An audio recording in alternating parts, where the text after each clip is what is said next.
আসসালামু আলাইকুম প্রিয় দর্শকবৃন্দ, আপনারা দেখতে পাচ্ছেন এই হচ্ছে সিল। এটা হচ্ছে একটা সিল। এই সিলটার লেখা কিন্তু সবসময় উল্টা থাকে। আপনি দেখতে পারবেন যে সিল মানে হচ্ছে লেখা দেখতে কিন্তু উল্টা দেখা যায়, কিন্তু যখন আপনি সিলটা জায়গা মতো দিবেন বা আপনার প্রয়োজন ভেদে সিলটা মারবেন, তখন কিন্তু দেখবেন যে আপনার যে লেখা, আপনার যে কাঙ্ক্ষিত লেখা, এই লেখাগুলো কিন্তু আপনার স্পষ্ট দেখা যাচ্ছে এবং এটা আর উল্টা দেখা যাচ্ছে না।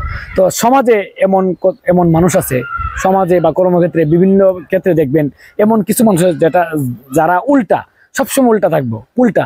কিন্তু উল্টা থাকলে যে সে সবসময় কাজের ক্ষেত্রে উল্টা বা অবস্থান ক্ষেত্রে উল্টা এরকম না, কিন্তু সে সাময়িক উল্টা হইতে পারে, কিন্তু তার কর্মক্ষেত্রে কিন্তু সে ভালো দক্ষতা দেখাতে পারবে, সে সমাজে ভালো অবস্থান থাকতে পারবে, কারণ সে উল্টা হইলেও আসলে প্রকৃতপক্ষে তার আচার আচরণ কিন্তু উল্টা না।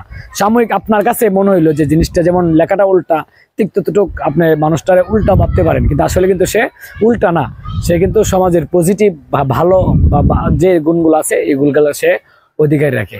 সো যে প্রথম দেখাতে বা প্রথম অবস্থাতে কারো অবস্থান উল্টা ভাবা উচিত না। যেমন সিলটা লেখা উল্টা, এরকম ভাবা উচিত না যে এটা উল্টাই হবে, না এটাই ভালো হবে। ওকে সবাই প্রিয় দর্শক, ভালো থাকেন, সুস্থ থাকেন। ওকে, আল্লাহ হাফেজ।